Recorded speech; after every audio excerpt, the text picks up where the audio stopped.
মৃত্যুকে উপেক্ষা করে গাজায় ক্ষুধার্ত নারী পুরুষ শিশুরা লড়াই করছে খাবারের জন্য, কারণ ত্রাণ নিতে গেলেই ইসরায়েলি বাহিনী রাশিয়ান রুলেট গেমের মতো গুলি করে প্রাণ নেয় একের পর এক ফিলিস্তিনির। প্রশ্ন উঠছে, যদি যুদ্ধবিরতি গাজায় সাহায্য সংকট সমাধান না করে?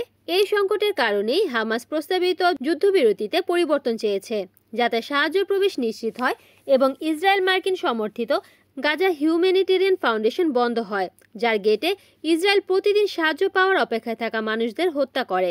গত মার্চে ইসরায়েল যুদ্ধবিরতি ভঙ্গ করার পর থেকে উত্তর গাজা সহ বিভিন্ন এলাকায় কখন বোমা বর্ষণ কম থাকে, কখন রাস্তা খোলা থাকে তা নিয়ে আতঙ্কের দিন কাটাচ্ছে গাজাবাসী। গাজা এখন ক্ষুধা, ভয় ও মৃত্যুর এক অন্ধকার জগতে পরিণত হয়েছে। মানুষ জানে ট্রাকের কাছে গেলে মরতে পারে, তবুও যায়, কারণ ক্ষুধা থেকে মরার চেয়ে লড়াই করে মরা ভালো। তবে কতটা দুঃখ আর ধৈর্য গাজাবাসীর অবশিষ্ট আছে? কবে বিশ্ব গাজাবাসীদের দিকে তাকাবে? কবে আসবে স্থায়ী যুদ্ধবিরতি? Desk news, Kamruzzaman Kamrul, NN TV।